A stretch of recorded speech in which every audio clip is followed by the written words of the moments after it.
this one, we're going over two time-sensitive topics in the world of points and miles that may be very valuable plays for you. I can't expect the YouTube algorithm to push this video to all the relevant folks in due time, and so if you know anyone else who might benefit, please do share this with them. Starting off, there's an elevated sign-up bonus on the Chase Inc. Preferred card that's ending September 4th.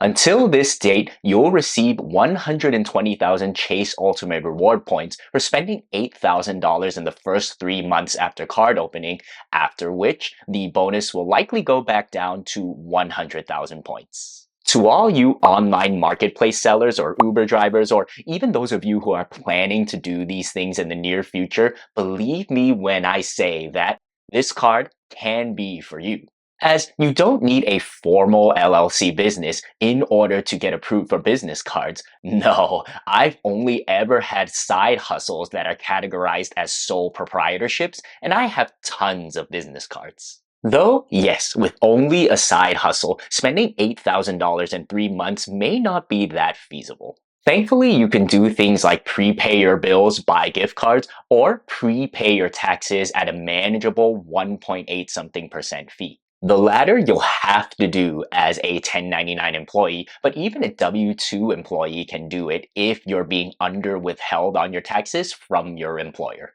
Annual fee on the card is $95, and benefits include 3x points on your first $150,000 in spend in an anniversary year on shipping, advertising, internet cable and phone services, and travel, which not only includes flights, hotels, and car rentals, but also transit, parking, tolls, and more. Also 5x on Lyft rides through March 2025, no foreign transaction fees, and a bunch of protections including primary auto rental collision damage waiver and cell phone protection. In terms of redeeming your 120,000 Chase points, your best options are likely going to be for travel, either through Chase Travel where you'll get 25% more value, so 120,000 points would give you $1,500 in value on the portal, or by transferring your Chase points to one of Chase's transfer partners. Mainly because of the 3x on general travel and access to Chase's travel partners,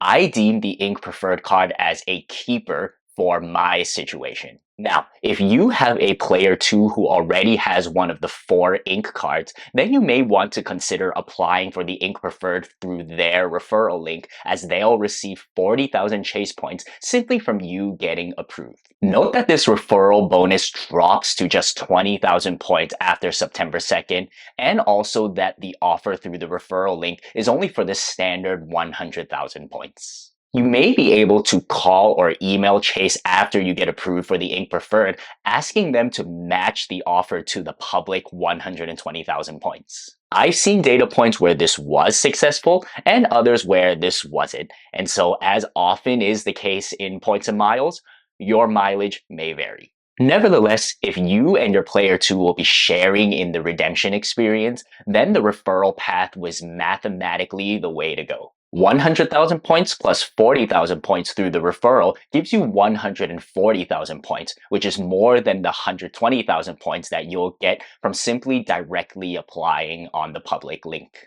But of course, hope all of you can get the match, which will net out 160,000 points in total. Let's now shift gears to why you might want to stock up on Hawaiian Miles right now. But first, real quick, consider giving the video a like to fuel the algorithm and subscribing to the channel to stay tuned with more fun and intriguing credit card discussions. Last week, the proposed merger of Alaska and Hawaiian Airlines made some progress, specifically in the expiration of the period in which Alaska Airlines agreed not to consummate the deal because the DOJ Antitrust Division was reviewing the proposal. While the Department of Justice's review is still ongoing and sign-off from the Department of Transportation would still be needed following a DOJ approval, the merger is closer to happening compared to before the news broke out. As a points and miles enthusiast, this has piqued my interest. The merger, if it materializes, will make Alaska Airlines' mileage plan the sole consolidated frequent flyer program, and thus the existing Hawaiian Airline miles would need to be converted to Alaska miles, likely at a 1-to-1 ratio. Assuming that Alaska Airlines keeps its current award charts, this will make Hawaiian Miles more valuable. Per the points guide, the average valuation for Alaska Miles is 1.55 cents per point, while that of Hawaiian Miles is just zero point 0.9 cents per point.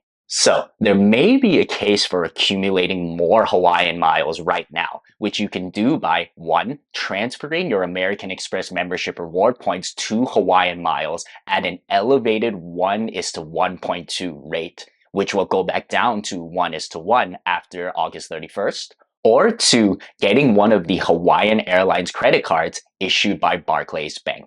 For the transfer, note that you'll have to pay an excise tax offset fee of 0.06 cents per point up to $99, and also you'll lose the flexibility of your American Express points since you can't convert airline miles back to credit card points. And then, as with any new credit card, you'll want to consider whether you're getting enough organic value from the $99 Hawaiian Airlines credit card, and also whether getting the card will impact your credit card roadmap down the line, such as impacting your Chase 524 status if you're interested in Chase cards. If you've considered all of that and want to pull the trigger on the personal card, I would try to apply through this special link from Upgraded Points, where instead of needing to spend $2,000 in 90 days, you just need to make one purchase to earn the 70,000 Hawaiian miles. Per the instructions from Upgraded Points, just access this page and enter any 6-digit code in the promo code box next to Apply Now.